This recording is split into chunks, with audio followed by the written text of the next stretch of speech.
The dust kicked up in a thick cloud as Kane O'Brien rode his horse through the main street of Silver City, New Mexico, his heart pounding harder than the hoofbeats beneath him, because in exactly 3 hours, he was supposed to marry a woman he had only met once through letters and a single daguerreotype that showed a beautiful face framed by dark curls. It was May of 1878, and the territory was still raw and untamed, much like the nervousness that clawed at his chest as he thought about the commitment he was about to make to Margaret Monroe, the daughter of a rancher from Texas, who had agreed to come west to become his bride. Kane had inherited his father's ranch just outside of town 6 months ago, and at 25 years old, he knew it was time to settle down and build a life with someone, even if that someone was practically a stranger. The town was bustling with activity as merchants called out their wares and women in long skirts hurried along the wooden sidewalks, their parasols shading them from the fierce, southwestern sun. Kane dismounted in front of the Grand Hotel, where Margaret was supposed to be waiting with her father and sister, and he took a moment to adjust his best vest and brush some of the trail dust from his trousers. His hands were sweating despite the dry heat, and he wiped them on his pants before pushing through the hotel doors into the relative coolness of the lobby. A man with graying temples and a stern expression stood near the front desk, and Kane recognized him immediately from the description in the letters as Daniel Monroe, Margaret's father. Next to him stood a young woman in a pale blue traveling dress, her dark hair pinned up in an elegant style, her eyes downcast as if she was studying the floral pattern of the carpet with great intensity. Kane's breath caught, because even in profile she was stunning, with delicate features and a graceful neck that made him think of the china dolls he had seen in shop windows back east. "Mr. Monroe." Kane approached with his hat in his hands, trying to project more confidence than he felt. "Kane O'Brien, sir. I am honored to finally meet you in person." Daniel Monroe turned, and his expression softened slightly as he extended his hand for a firm shake. "Mr. O'Brien, we have just arrived this morning. The journey was long but uneventful, thank the Lord. May I introduce my daughter?" The young woman lifted her eyes, and Kane felt his heart skip, because they were the most extraordinary shade of green he had ever seen, like new grass after a spring rain. But there was something in her expression that seemed uncertain, almost fearful, and she gave him only the briefest of smiles before looking away again. "Miss Monroe, it is a true pleasure," Kane said, and he meant it with every fiber of his being, because whatever nervousness he had felt before was now replaced with a fierce desire to know this woman, to understand what thoughts were hiding behind those remarkable eyes. "I hope the accommodations here are suitable. I know the journey from Texas is not an easy one." "They are quite adequate, thank you," she said softly, her voice barely above a whisper, and Kane noticed that her hands were trembling slightly where they clutched a small reticule. Something felt off, but Kane could not quite place what it was. Perhaps it was simply wedding day jitters, something he certainly understood given the way his own stomach was doing somersaults.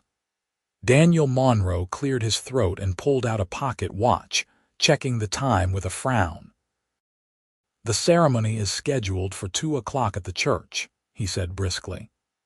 "That gives us just under 3 hours to prepare. Margaret, you should go upstairs and change into your wedding dress. Your sister can help you." It was only then that Kane noticed there was another young woman standing slightly behind a pillar, partially hidden from view. She stepped forward now, and Kane felt as if he had been struck by lightning because she looked nearly identical to the woman he had just been speaking to. The same dark hair, the same delicate features, the same green eyes, though hers held a spark of something that might have been anger or resentment. The only noticeable difference was that this second woman wore a dress of deep burgundy instead of blue, and there was a small beauty mark just above her left eyebrow that the first woman did not have.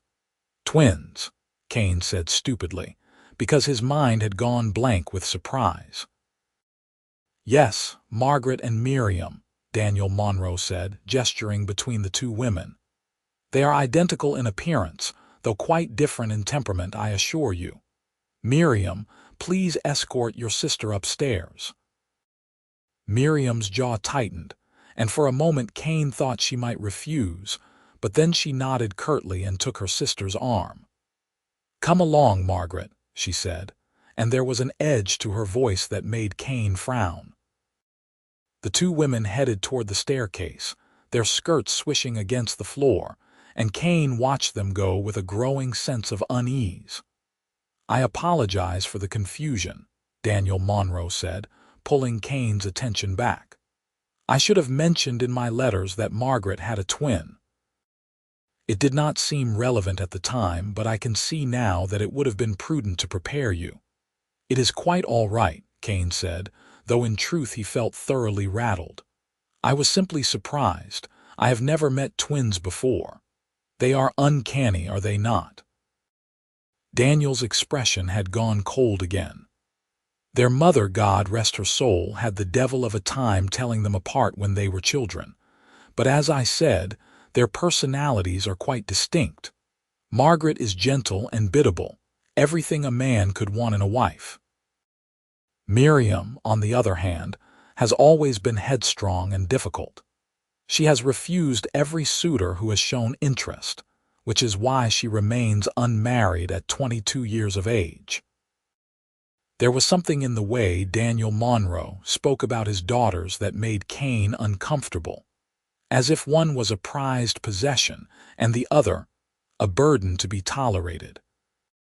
But Kane pushed the feeling aside because it was not his place to judge how another man raised his children, and he had his own concerns to deal with, namely the fact that he was about to marry a woman he barely knew. The next few hours passed in a blur of activity. Kane returned to his ranch to change into his best suit, a dark gray affair that he had purchased specifically for this occasion, and he took extra care with his appearance, shaving carefully and slicking back his dark blonde hair with pomade. His ranch hands, a grizzled old cowboy named Pete and a younger fellow named Johnny, ribbed him mercilessly about his upcoming nuptials, but their teasing was good-natured, and Kane took it in stride. By the time he rode back into town, the sun was high overhead and the church bells were beginning to ring. The small wooden church at the end of Main Street was already filling with townspeople, many of whom Kane knew by name. Silver City was still small enough that a wedding was a significant event, something that brought the whole community together. Kane stood at the altar with the preacher, a kindly old man named Reverend Thompson, and tried to calm his racing heart as he waited for his bride to appear. The door at the back of the church opened, and Kane's breath caught in his throat. Margaret Catherine Monroe walked slowly down the aisle on her father's arm, and she was a vision in white lace and silk. Her dark hair was crowned with a wreath of wild flowers, and a delicate veil covered her face, obscuring her features. But Kane could see her hands, pale and trembling, clutching a small bouquet, and he felt a surge of protectiveness toward this woman who was about to become his wife. Behind her walked Miriam in that same burgundy dress, serving as the only bridesmaid, her expression carefully neutral. But as she passed Kane's position at the altar, he caught a glimpse of her eyes and was startled by the intensity of emotion there, something that looked almost like grief. The ceremony began, and Kane spoke his vows in a voice that he hoped sounded steady and sure. Margaret's responses were so quiet that he could barely hear them, even standing right next to her. When it came time to lift the veil and kiss his bride, Kane's hands were shaking. He gently pushed back the delicate lace, and for the first time he got a clear look at Margaret's face. She was beautiful, there was no question about that. But as his lips touched hers in a chaste kiss, he caught the faintest scent of something familiar, a perfume that he could not quite place. Her eyes were squeezed shut, as if she could not bear to look at him, and when he pulled back he saw that tears were streaming down her cheeks. "Are you all right?" he whispered, concerned, but she just nodded quickly and turned away. The preacher pronounced them man and wife, and the small congregation erupted in applause. Kane took his new wife's arm and led her back down the aisle, smiling and nodding at well-wishers, but all he could think about was the way Margaret had flinched when he touched her, as if his kiss had caused her physical pain. The reception was held at the hotel, a modest affair with cake and punch, and a few musicians playing fiddles in the corner. Kane stayed close to Margaret's side, trying to draw her into conversation, but she remained withdrawn and silent.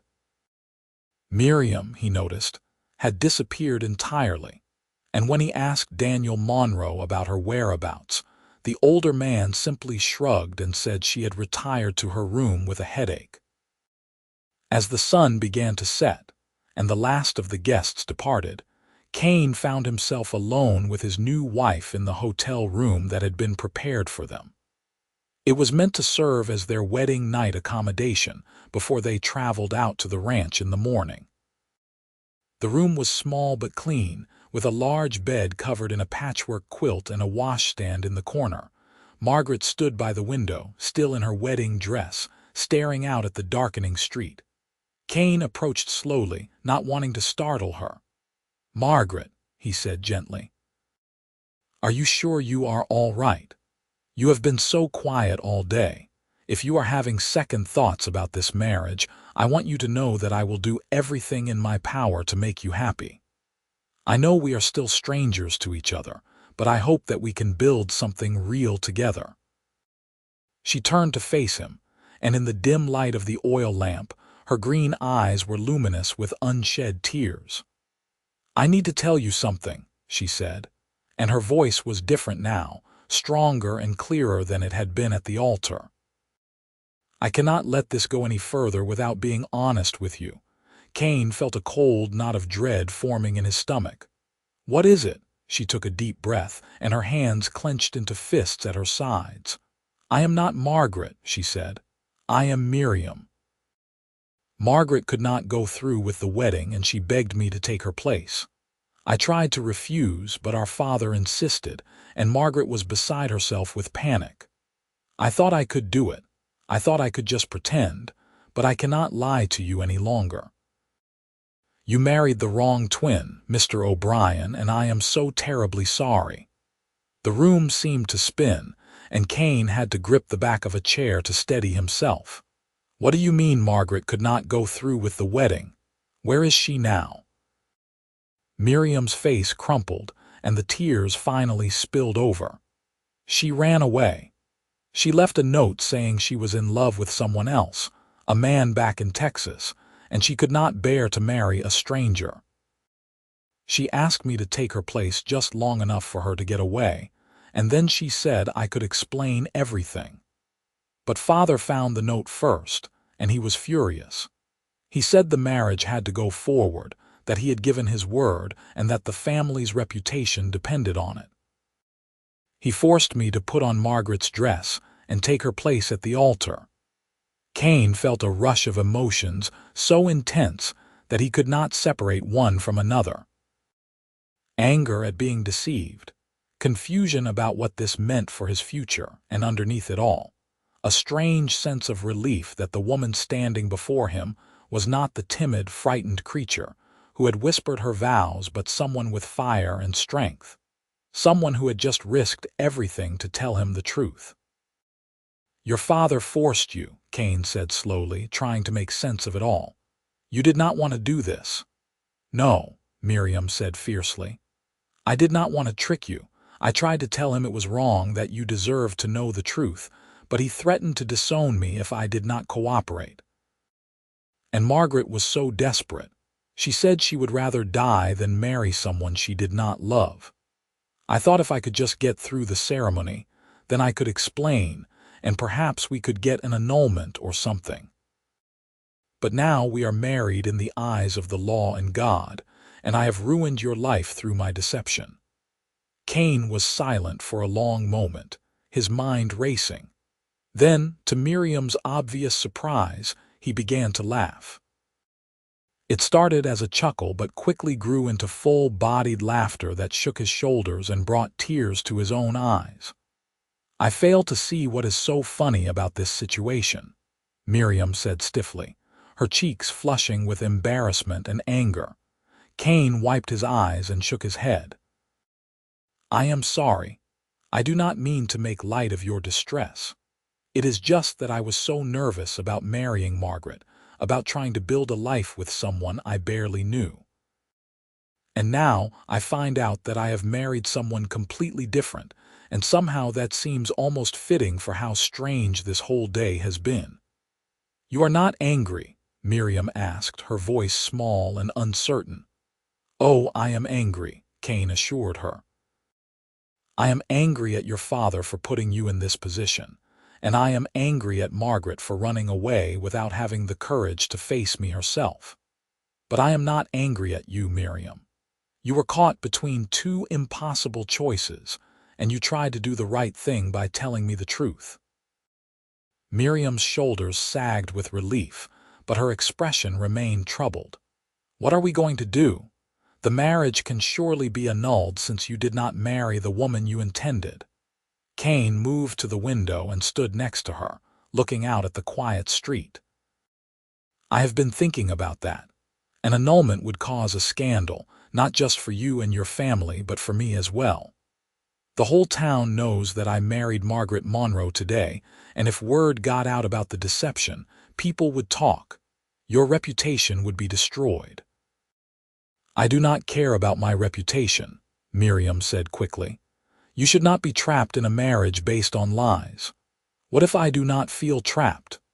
Kane turned to face her, and in the lamplight he could see the beauty mark above her eyebrow that distinguished her from her sister. "What if I said that I would rather be married to a woman brave enough to tell me the truth than one who ran away? What if I said that in these few minutes of honest conversation, I have felt more of a connection with you than I did in all the letters I exchanged with Margaret?" Miriam's eyes widened. "You cannot mean that. You do not even know me." "I did not know Margaret either," Kane pointed out. "I was willing to build a life with her based on faith and hope. Why should it be any different with you?" "Because I am not the woman you chose," Miriam said, her voice breaking. "Because every time you look at me, you will remember that I am the substitute, the second choice, the one who was not wanted." Kane reached out and gently took her hand, feeling the calluses on her palm that spoke of hard work and a life less sheltered than he had imagined.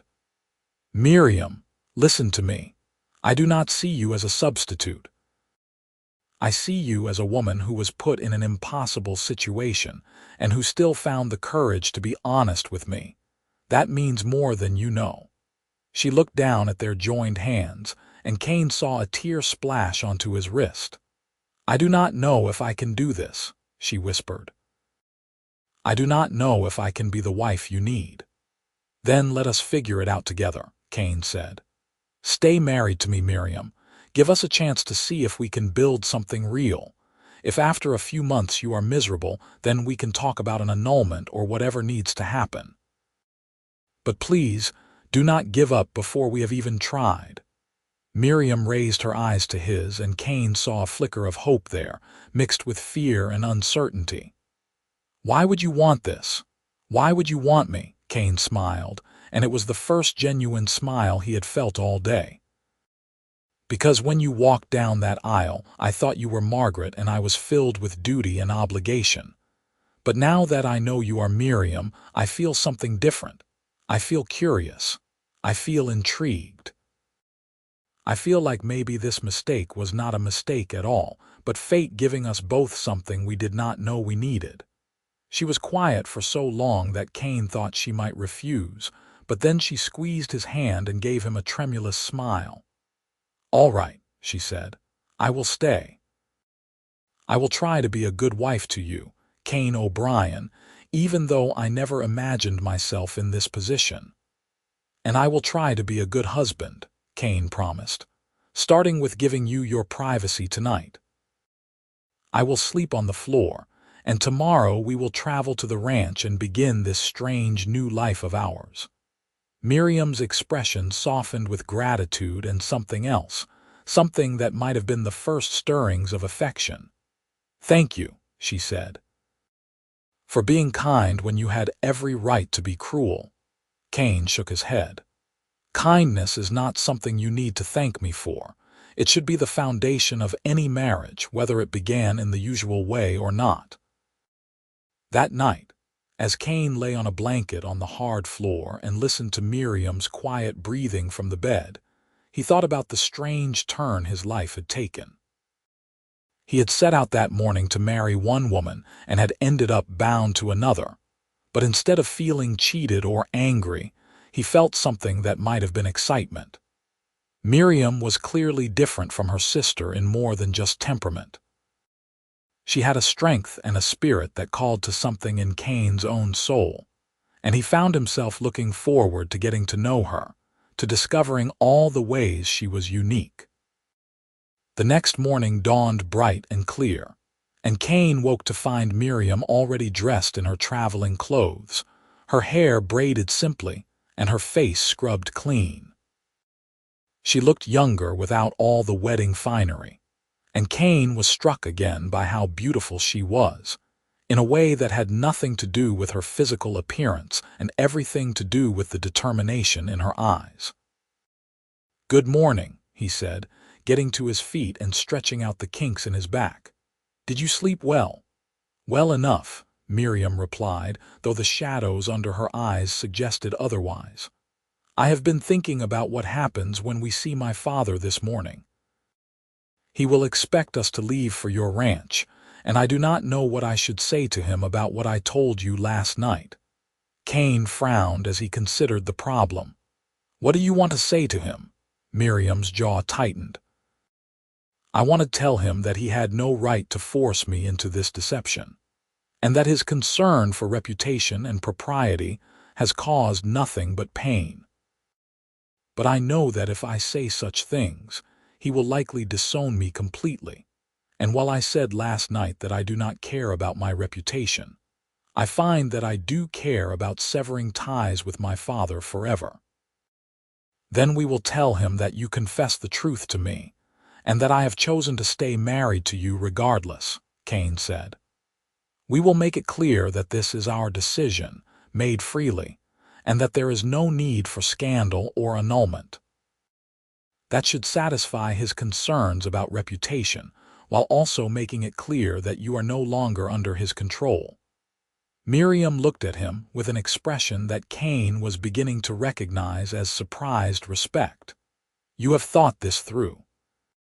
"I learned a long time ago that the best way to deal with difficult people is to present them with a solution that gives them what they want while also protecting yourself," Kane said. "Your father wants the marriage to stand and the family name to remain untarnished. We are giving him that. In return, he leaves us alone to build our life as we see fit." "You make it sound so simple," Miriam said, but there was a hint of a smile on her lips. "It probably will not be simple at all," Kane admitted, "but we might as well start as we mean to go on with honesty and determination." They went downstairs to find Daniel Monroe already in the dining room, eating breakfast and reading a newspaper. He looked up as they approached, his expression guarded. "Good morning," he said formally. "I trust you both slept well." "Well enough," Kane replied, pulling out a chair for Miriam before taking his own seat. "Mr. Monroe, there is something we need to discuss with you." Daniel's eyes narrowed. "If this is about Miriam's deception, I can explain." "There is no need," Kane said firmly. "Miriam told me everything last night. I know that Margaret ran away and that you forced Miriam to take her place at the wedding." Daniel's face flushed an angry red. "Now see here, Mr. O'Brien, I did what I had to do to preserve the family honor. Margaret is a foolish girl who let her emotions override her good sense. I could not allow her to make a mockery of the arrangement we had made." "The arrangement you made," Miriam said quietly, her hands folded tightly in her lap. "I never agreed to marry Mr. O'Brien." "Neither did Margaret, not really. You made that decision for us." "I am your father," Daniel snapped. "It is my right and duty to secure good marriages for my daughters. You should be grateful that I found someone willing to take you on." Kane felt his temper rising, but he kept his voice level. "Mr. Monroe, I appreciate that you were trying to do what you thought was best for your family. However, Miriam and I are married now, and what happens next is our decision to make. I want you to know that I have chosen to stay married to Miriam. I hold no grudge against her for the deception, as she was acting under your orders and against her own wishes." Daniel blinked, clearly surprised by this turn of events. "You are staying married, even though she is not the daughter you chose." "I am staying married because she is exactly the woman I want as my wife," Kane said, and he reached over to take Miriam's hand in his, feeling her fingers tremble before she squeezed back. "Miriam has shown more honesty and courage in one day than most people show in a lifetime. I would be a fool not to recognize that." Miriam turned to look at him, her green eyes shining with tears, and Kane saw in that moment the first real spark of something that might grow into love, given time and care. Daniel Monroe seemed to deflate, the anger draining out of him to be replaced by weary resignation. "Very well," he said. "If you are both determined to make this work, I will not stand in your way. But understand that I must return to Texas immediately to deal with the situation Margaret has created. There will be scandal there, and I need to manage it as best I can." "What will you do about Margaret?" Miriam asked, her voice tight with concern despite everything.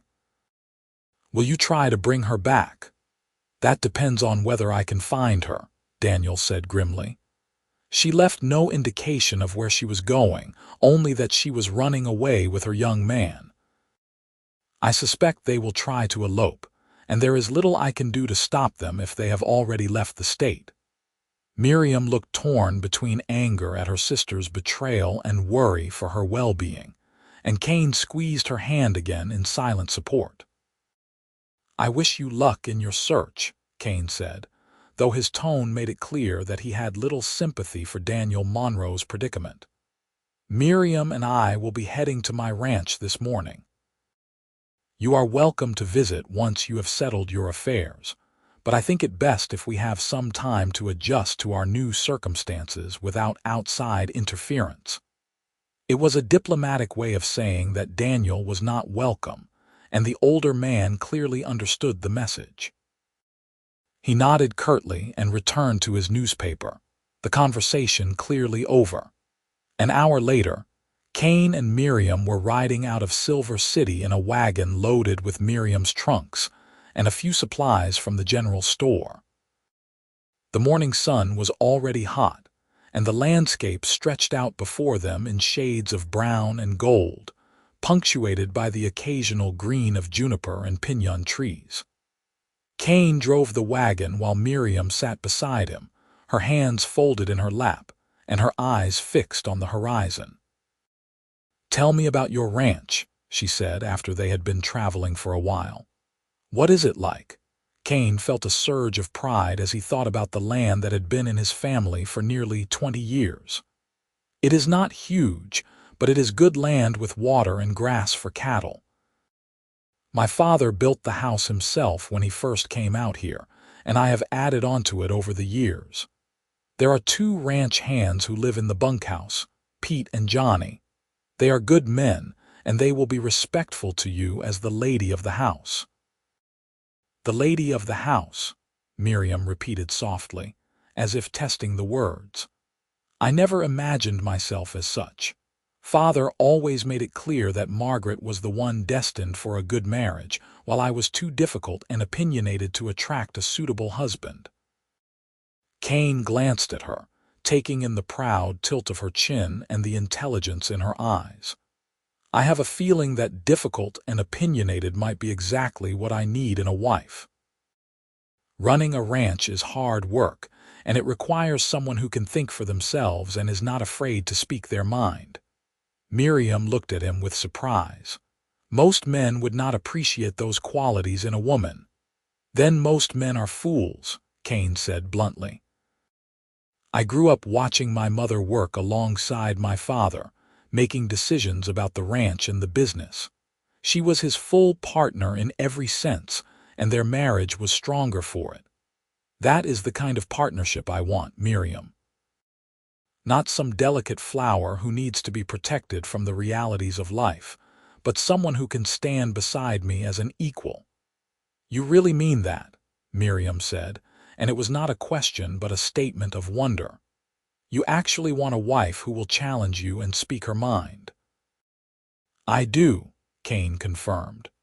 Though I will warn you that I can be stubborn myself, so we are likely to have some spirited disagreements, but I would rather have honest conflict than resentful silence. For the first time since he had met her, Miriam laughed, a genuine sound of delight that made Kane's heart lift. Then we are well matched, Mr. O'Brien, because I have never been very good at keeping my opinions to myself. Please call me Kane, he said. We are married, after all, even if it did come about in an unconventional way. Kane, Miriam said, trying out his name, and you should call me Mira. That is what my mother used to call me to tell me apart from Margaret. It feels more like my own name than Miriam, which Father always insisted on using in full.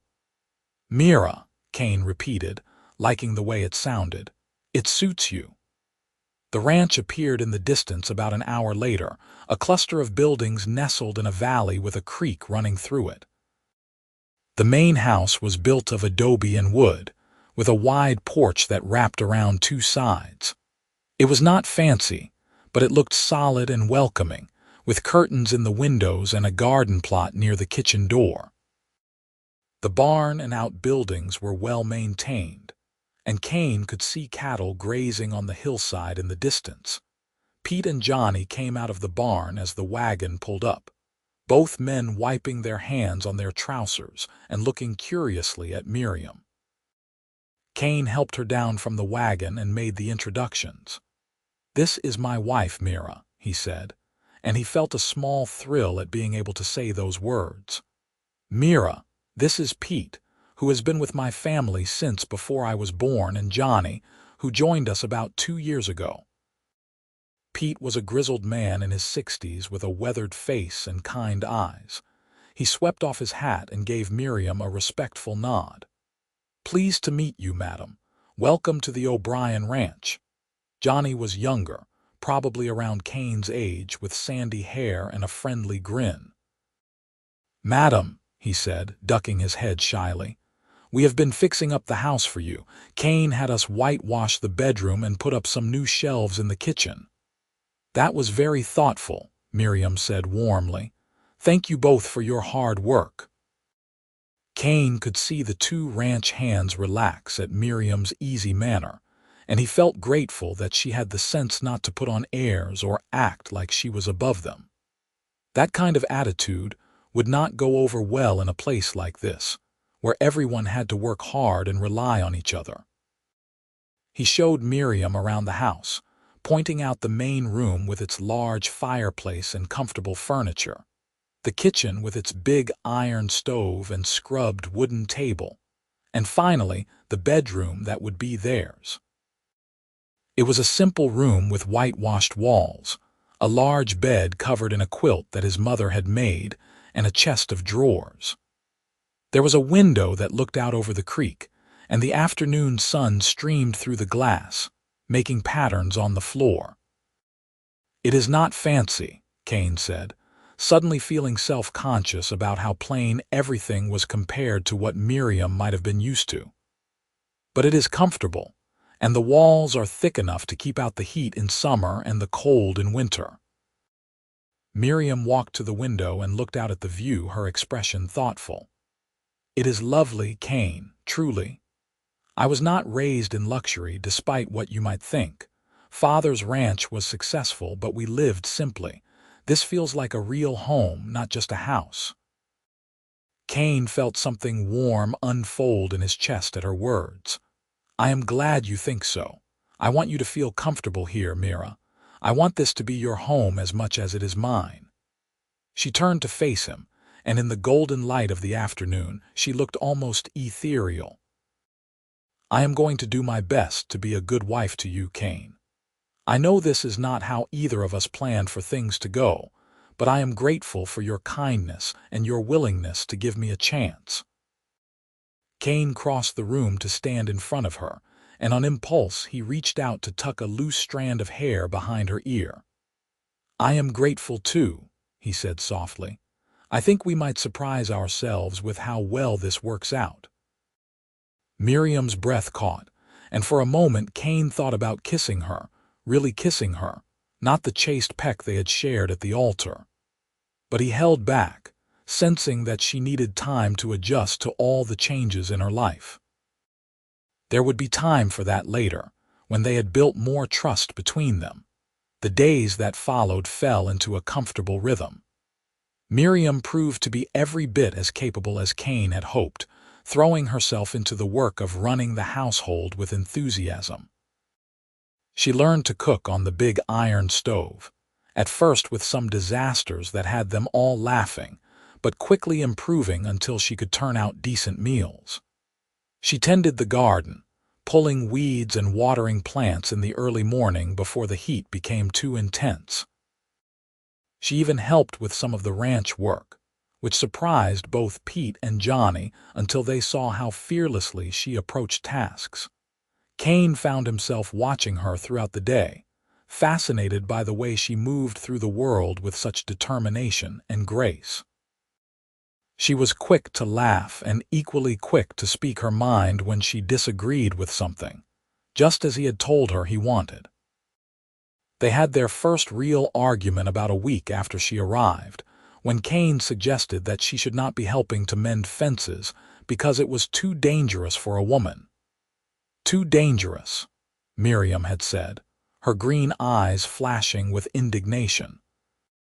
"Kane O'Brien, I have been around cattle and horses all my life. I am perfectly capable of stretching wire and hammering staples without injuring myself." "It is not about capability," Kane had argued, frustrated because he knew she was right but still feeling protective. "It is about me wanting to keep you safe." "I do not need you to keep me safe from honest work," Miriam had shot back. "I need you to trust that I know my own limitations." They had stood there glaring at each other for a long moment, and then Kane had laughed, remembering his own words about wanting honest conflict rather than resentful silence. "You are right," he had admitted. "I am being overprotective. If you want to help with the fences, I would be grateful for the extra hands." Miriam had blinked in surprise, clearly having expected more of a fight. "You are agreeing with me."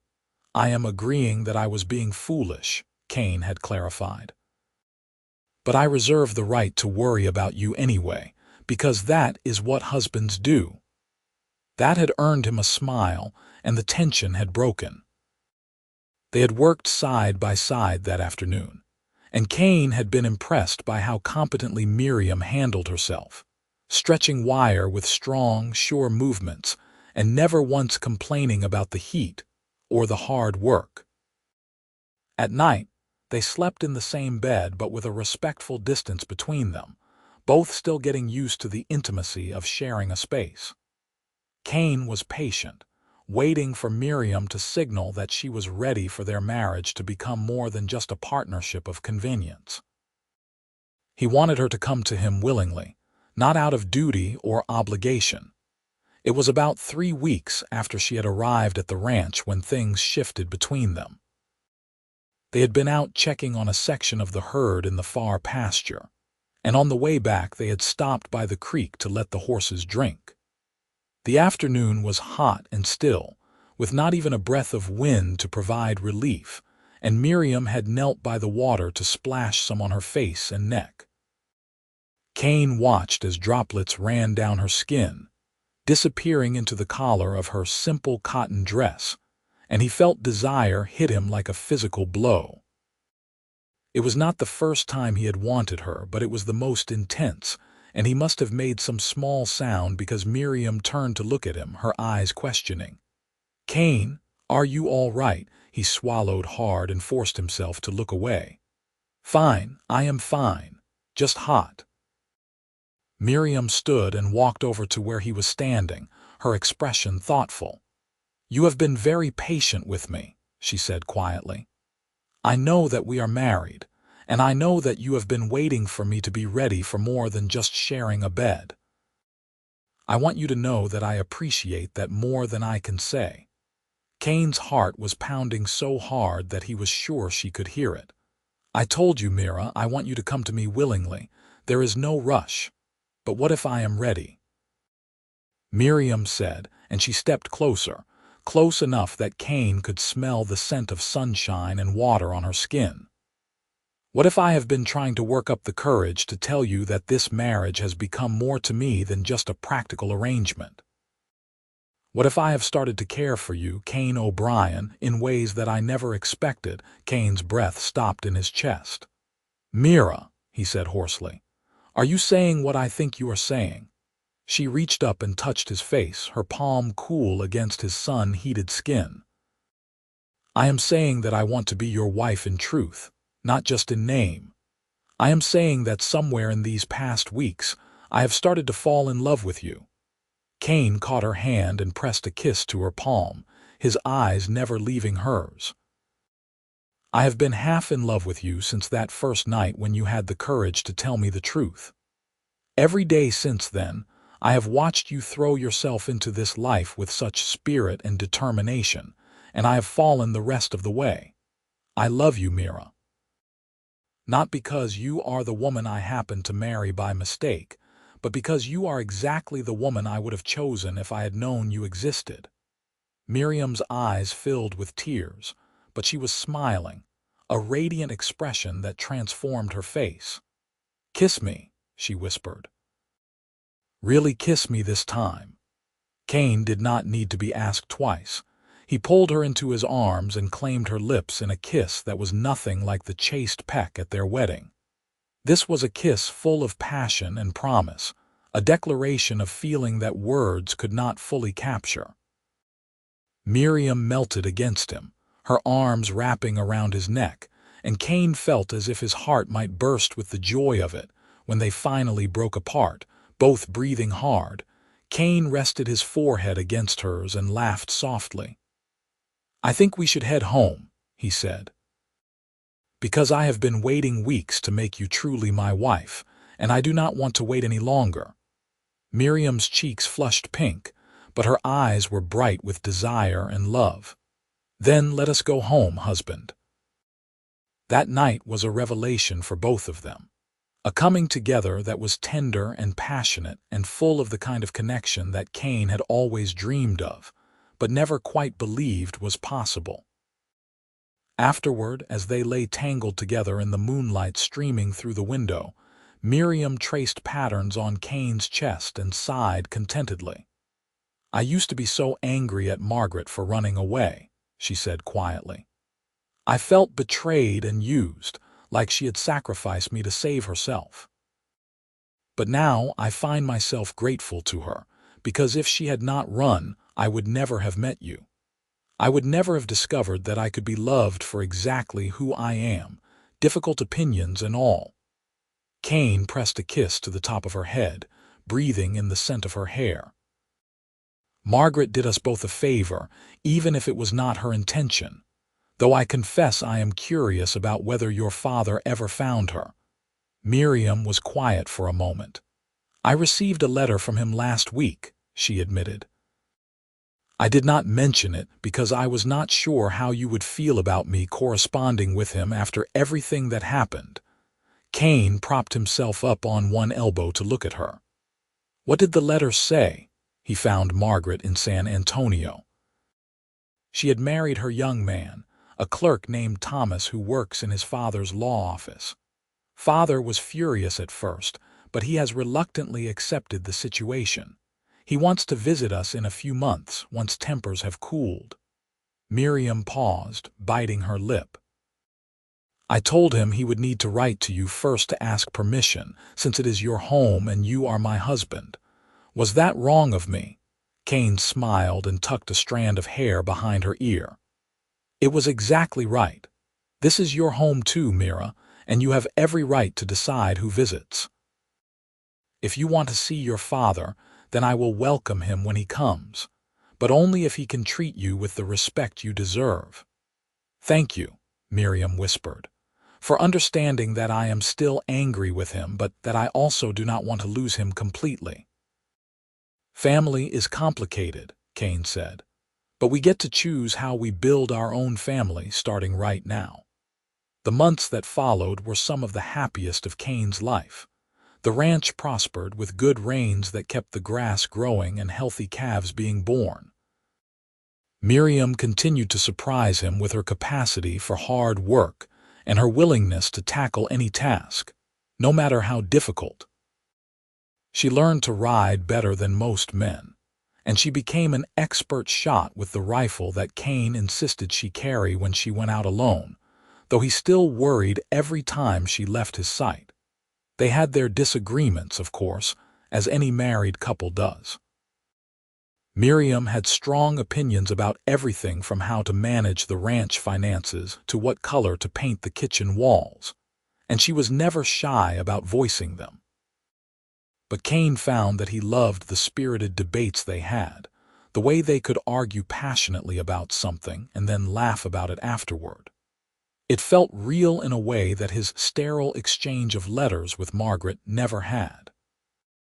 In October, Daniel Monroe made his promised visit, arriving with a wagon full of gifts and a subdued demeanor that suggested his trip to Texas had been more difficult than he had let on in his letters.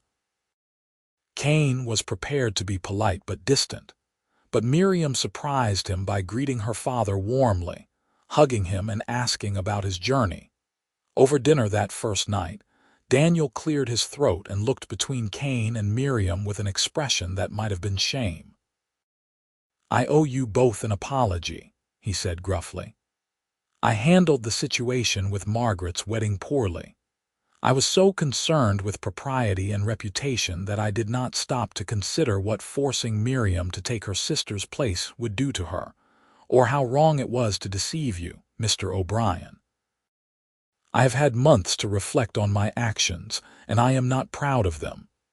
Miriam reached across the table and took her father's hand. I appreciate you saying that, Father. It has not been easy to reconcile my anger with my love for you, but I am trying. You seem happy, Daniel observed, looking at his daughter with something that might have been wonder. Happier than I have ever seen you, in fact. This life suits you. It does, Miriam agreed, glancing at Kane with a smile that made his heart skip. I have found my place here, and a partner who values me for who I am rather than trying to mold me into something I am not. Daniel turned to Kane with a grudging respect in his eyes. You have done well by my daughter, Mr. O'Brien. I could not have asked for a better match for her, even if it came about in the most irregular way imaginable. Kane accepted the compliment with a nod. Mira has done well by me as well. She has made this house a home and this ranch more successful than it has ever been. I count myself lucky every day. Daniel stayed for a week, and by the time he left, the tension that had existed between him and Miriam had eased considerably. He promised to write more often and to visit again in the spring, and he even extended an invitation for them to come to Texas to visit him, and if they wished, to see Margaret and her new husband. I do not know if I am ready to see Margaret yet, Miriam admitted to Kane after her father had left. I am no longer angry with her, but I think it would be strange to meet the sister who gave me such an incredible gift without meaning to." "We will go when you are ready," Kane assured her. "There is no rush." As winter settled over New Mexico, bringing cold nights and the occasional dusting of snow, Kane and Miriam grew even closer. They spent long evenings by the fire, talking about their dreams for the future, planning improvements to the ranch, and simply enjoying each other's company.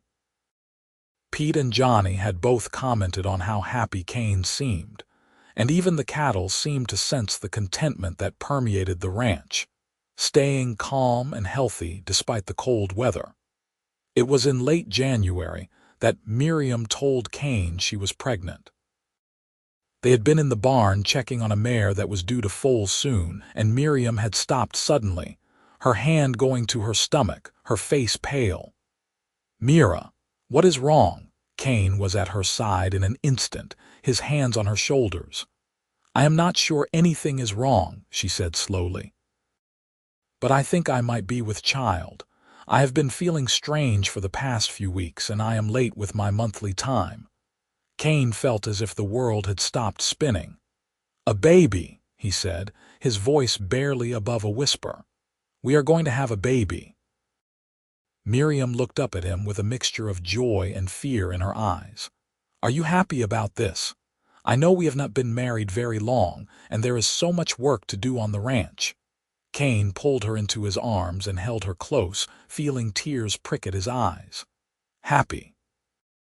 Mira, I am more than happy. I am overjoyed. A child is a blessing, and to have one with you is more than I ever dreamed of." Miriam let out a shaky laugh and hugged him back. "I am scared," she admitted. "My mother died when Margaret and I were 10, and I do not have many memories of her to guide me. I do not know how to be a mother." "You will learn," Kane said firmly, "and I will be with you every step of the way. We will figure it out together, just like we have figured out everything else."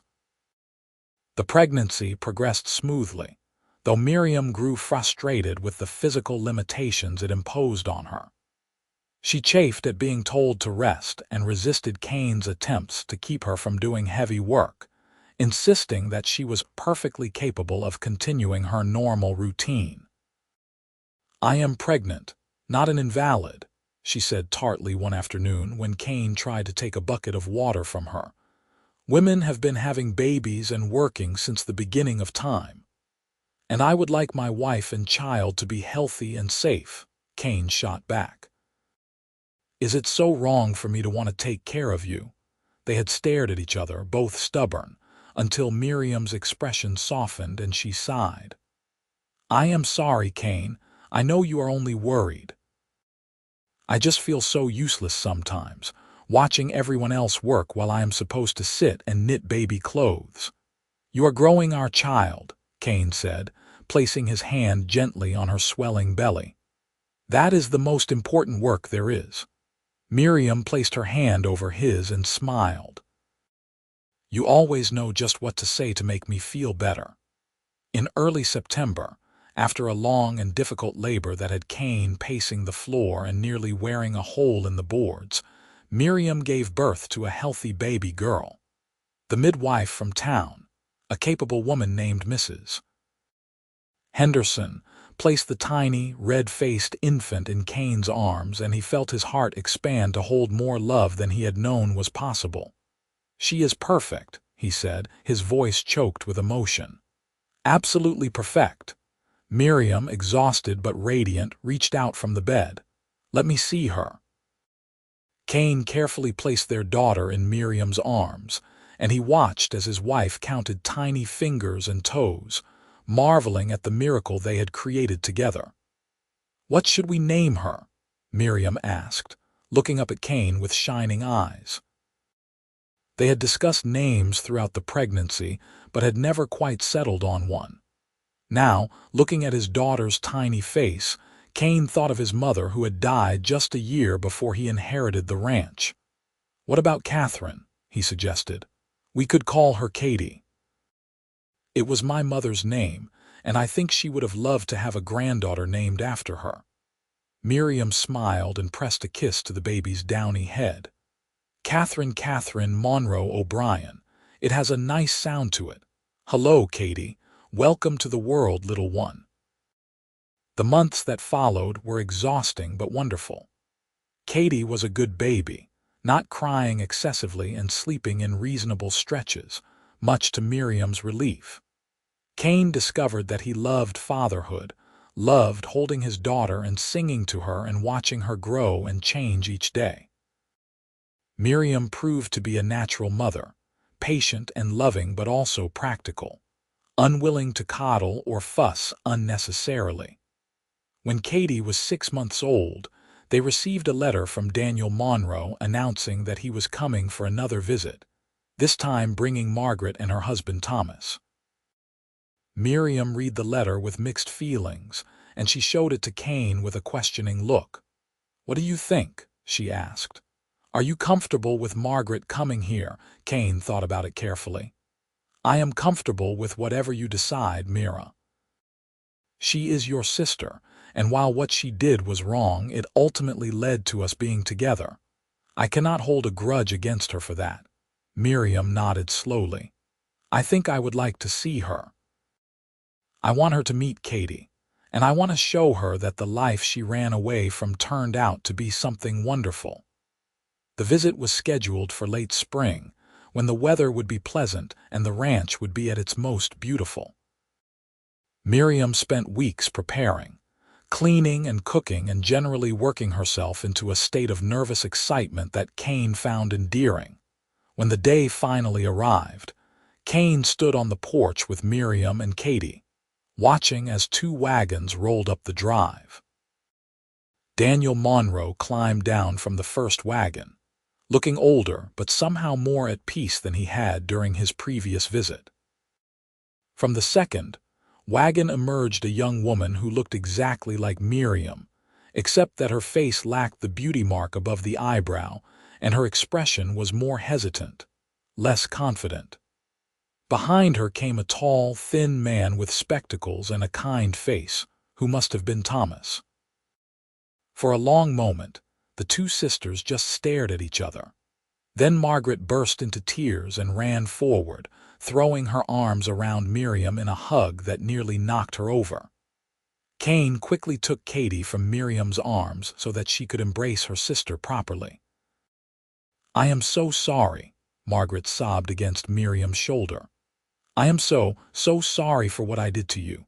I was a coward and a terrible sister, and I do not deserve your forgiveness." Miriam pulled back and looked at Margaret with tears in her own eyes. "I was angry with you for a long time," she said honestly. "But I have also come to see that what you did, as wrong as it was, gave me something I never would have had otherwise.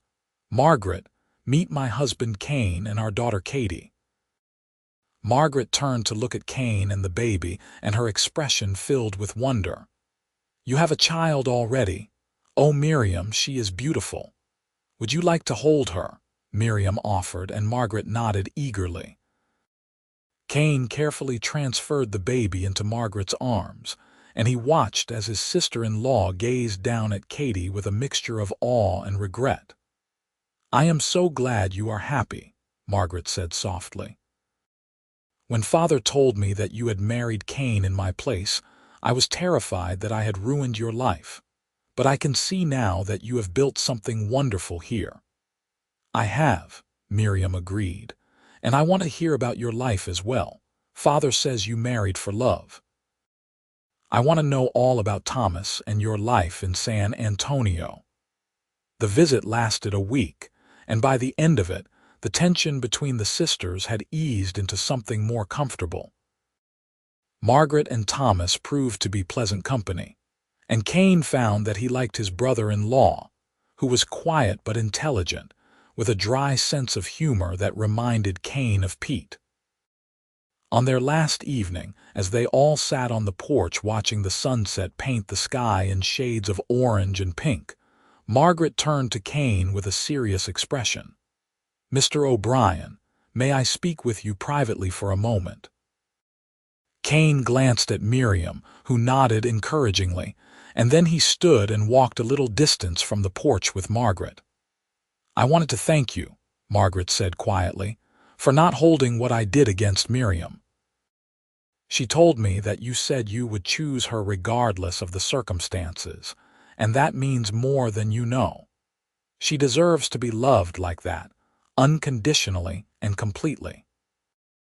Kane looked at this woman who could have been his wife, and felt nothing but gratitude that fate had given him Miriam instead. "Your sister is the strongest, bravest, most remarkable woman I have ever met. Choosing her is not a burden or a sacrifice. It is the easiest decision I have ever made, and I would make it again and again, every day for the rest of my life." Margaret smiled, and there was peace in her expression. "Take care of her and of little Katie. You have a beautiful family." "I will," Kane promised. "And I hope that you and Thomas will visit again. Katie should know her aunt and uncle." After Margaret and Thomas left, along with Daniel Monroe, the ranch settled back into its comfortable rhythms. But something had shifted for both Kane and Miriam, a sense of closure and peace with the past that allowed them to fully embrace their future.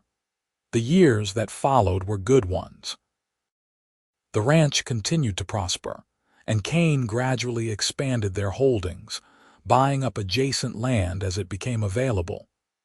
Pete eventually retired, though he stayed on the ranch in a small house that Kane built for him, too attached to the place to leave entirely. Johnny married a girl from town and built his own house on the property, raising his family alongside Kane and Miriam's.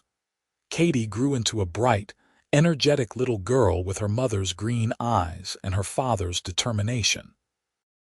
She was followed by 2 more children, a son they named Kieran, who was born 2 years after Katie, and another daughter, Mary, who came along 3 years after that.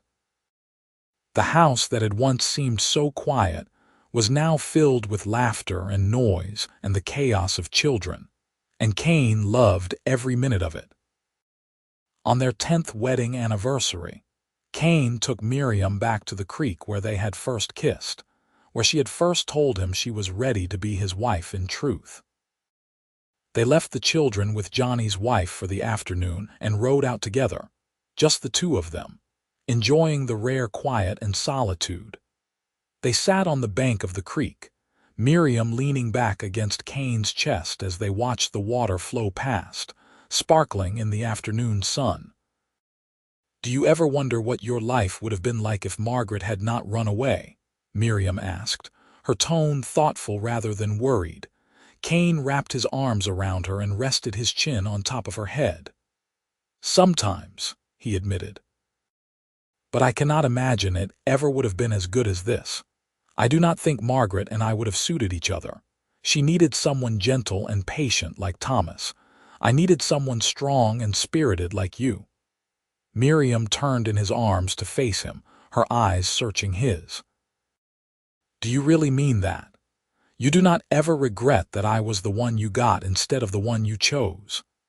Kane cupped her face in his hands and looked at her with all the love and certainty he had carried in his heart for the past 10 years.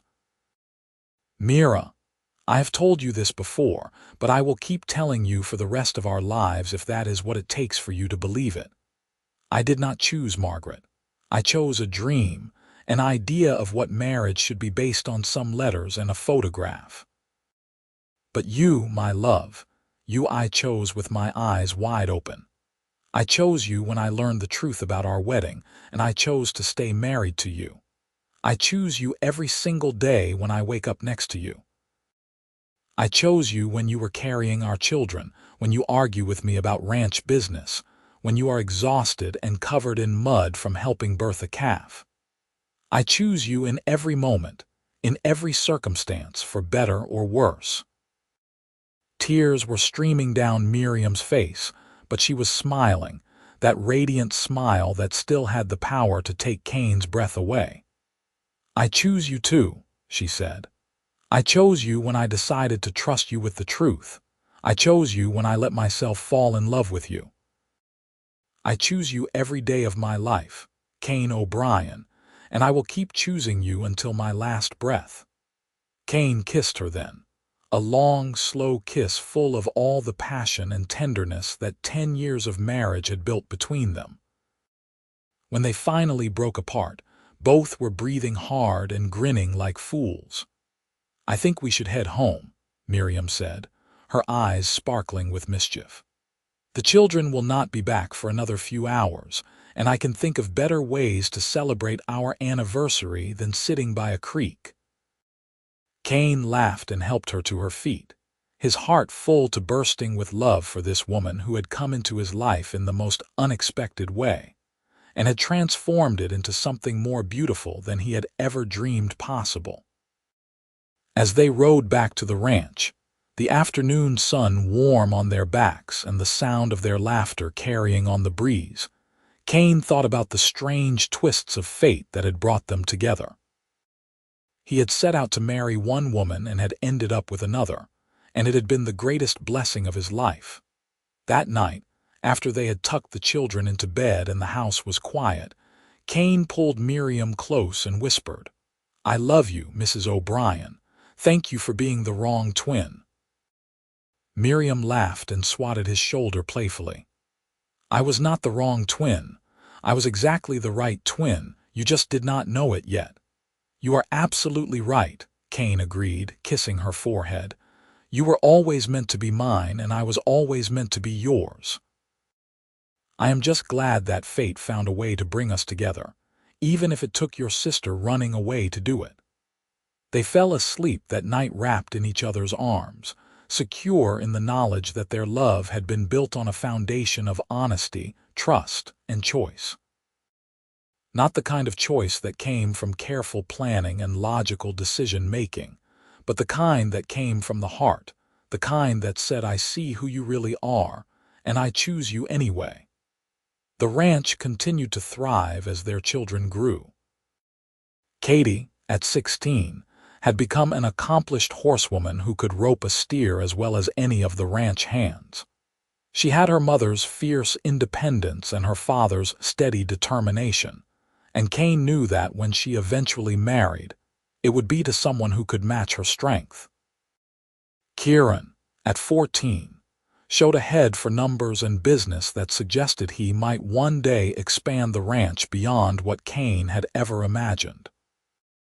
And little Mary, now 11, had a gentle heart and a gift with animals that made her invaluable when it came to tending the horses and treating injured livestock. Daniel Monroe had passed away peacefully 2 years earlier, reconciled with both his daughters and proud of the families they had built.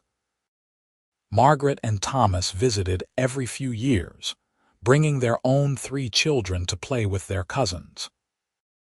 The relationship between the sisters had healed completely, strengthened by time and understanding, and their children delighted in the fact that their mothers looked so much alike that they could barely be told apart, except for Miriam's beauty mark. One evening in late summer, when Kane was 50 and Miriam was 47, they sat together on the porch swing that Kane had built for their 20th anniversary. The sun was setting in a blaze of color, and they could hear the sounds of their children laughing somewhere near the barn. Katie was teaching her younger siblings some new trick with the horses, her voice carrying on the evening breeze. "You remember that first night?"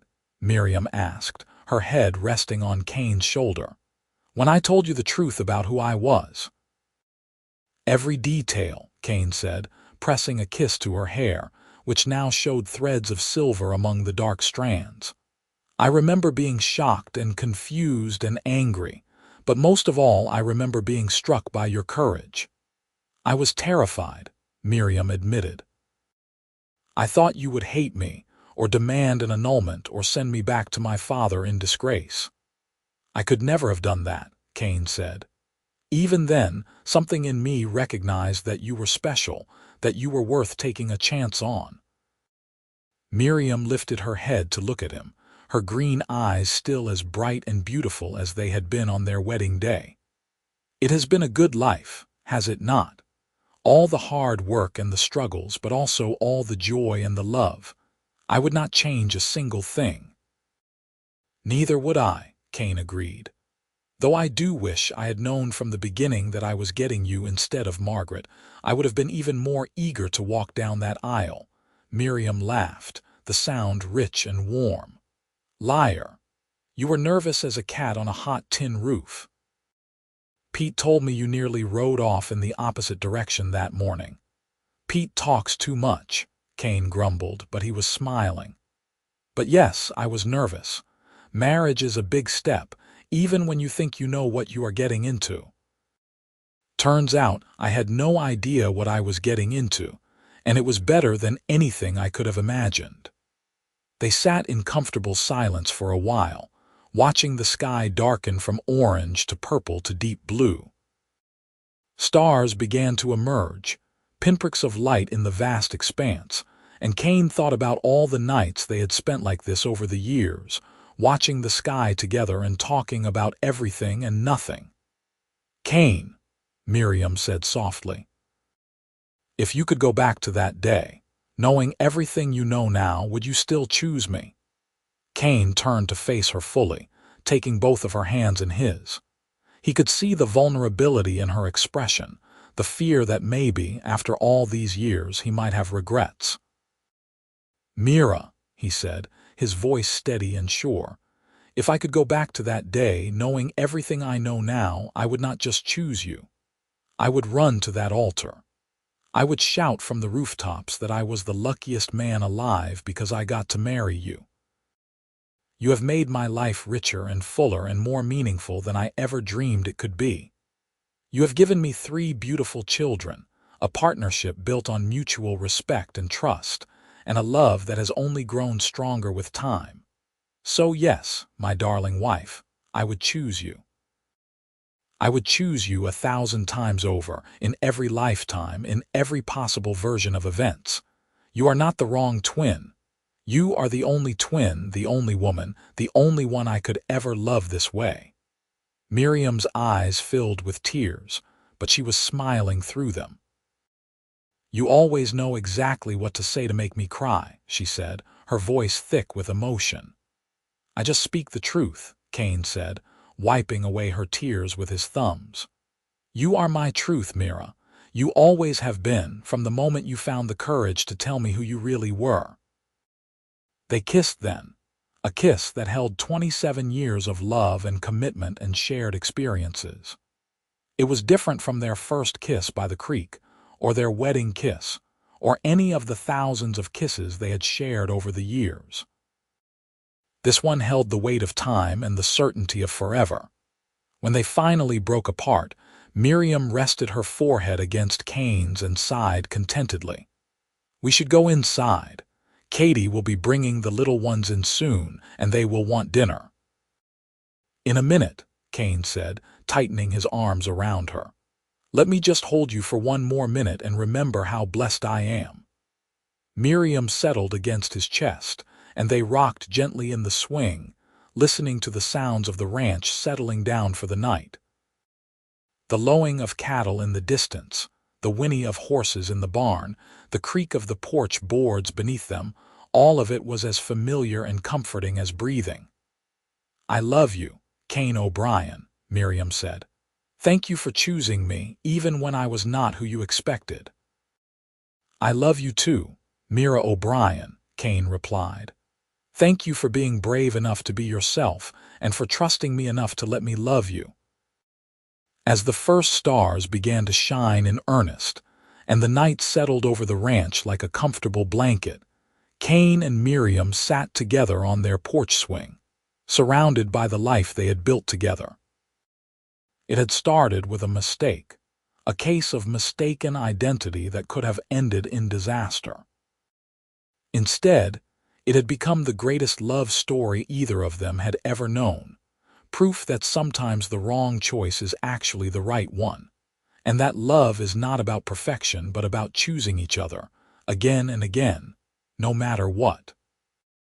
The years continued to pass, as they inevitably do, bringing both joy and sorrow. Johnny's wife passed away from pneumonia one harsh winter, leaving him with 4 children to raise. Kane and Miriam took the family in without hesitation, making room in their home and their hearts for the grieving children, until Johnny could find his footing again. Katie eventually married a young rancher from a neighboring property, a good man named Samuel, who treated her as an equal partner and never tried to dim her fierce spirit. Kieran went east to study business but returned after 3 years, unable to stay away from the land he loved.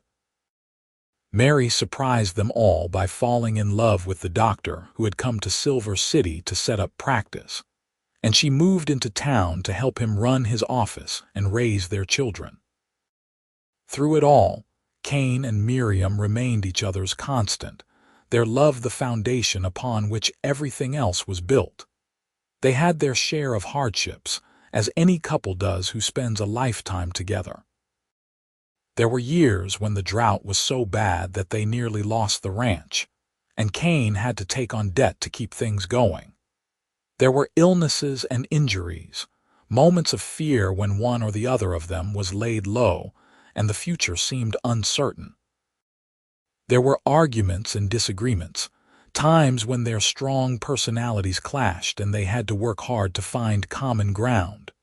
But through all of it, they never lost sight of what mattered most, that they had chosen each other, and that choice was sacred. They had built their marriage on a foundation of honesty and trust, and that foundation held firm even when everything else seemed to be crumbling around them.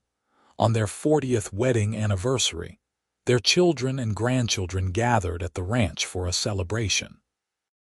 The house was filled to bursting with family, with laughter and music, and the joyful chaos of multiple generations coming together.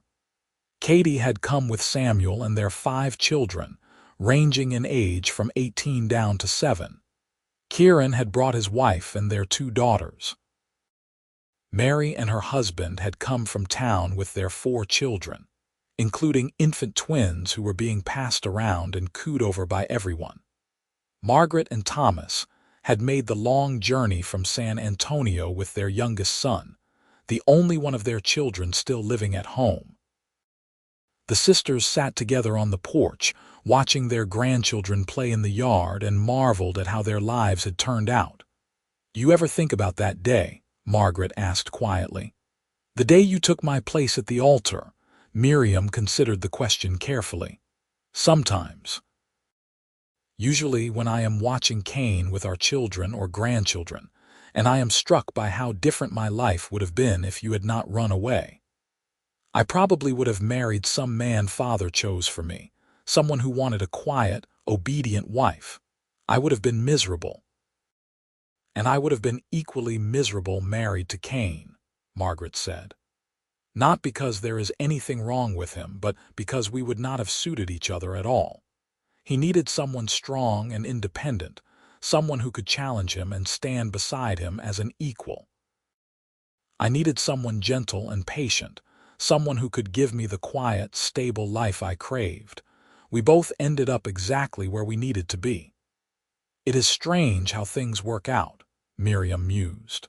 "How one moment of panic and fear on your part led to the greatest happiness of my life." Margaret reached over and squeezed her sister's hand. "I am so glad you are happy, Mira. You deserve every bit of joy you have found." Inside the house, Kane was surrounded by his grandchildren, all of them clamoring for his attention and begging for stories about the old days.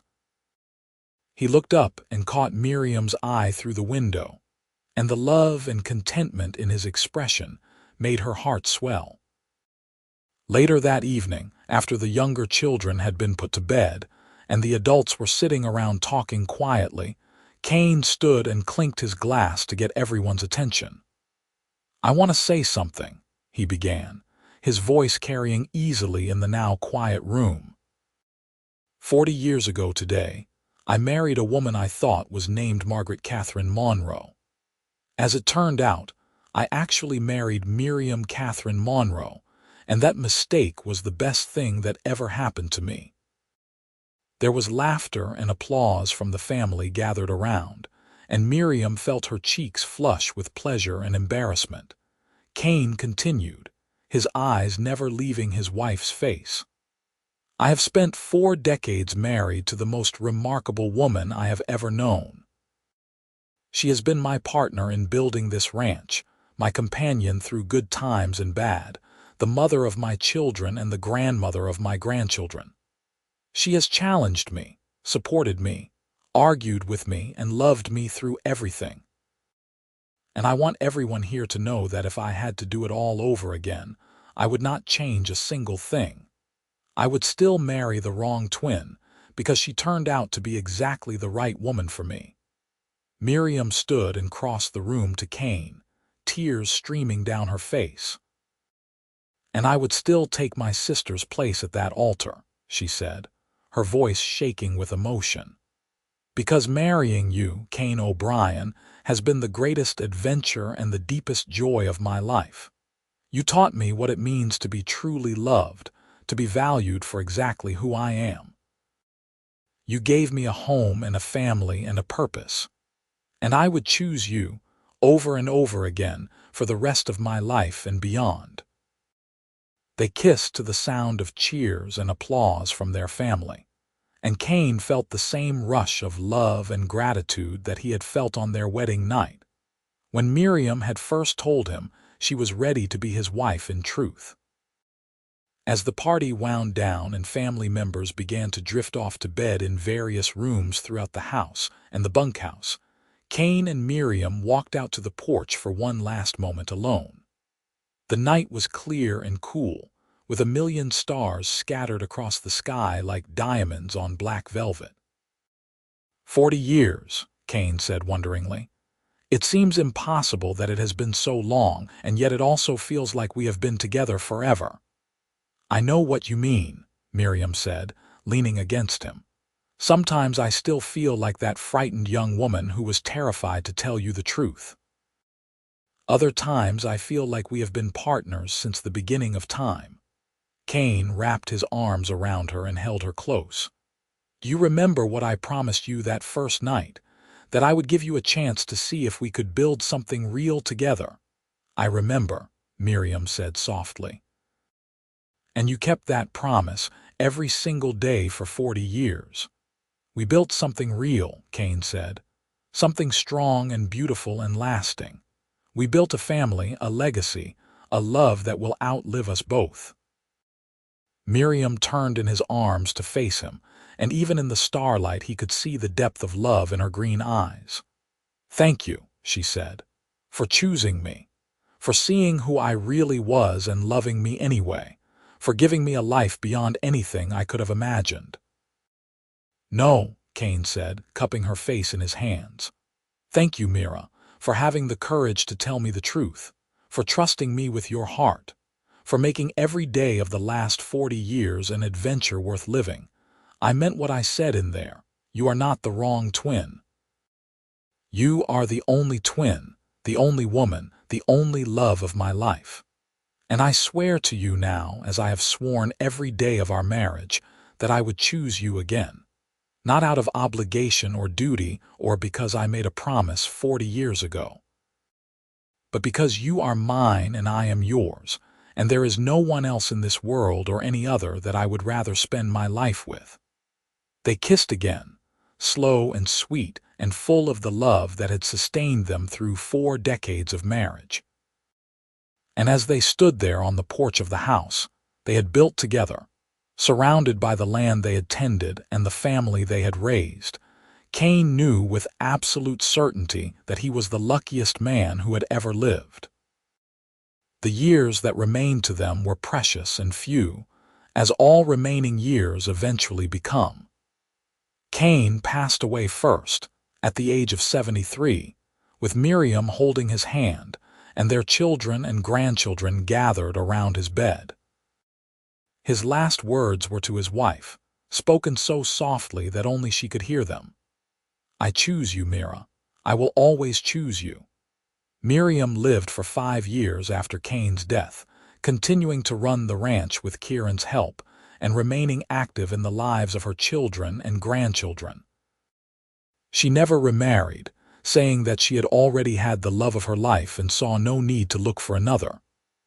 When her time came, she died peacefully in her sleep, and her children found her with a smile on her face and a letter clutched in her hand. The letter was addressed to Kane, though of course he had been gone for years.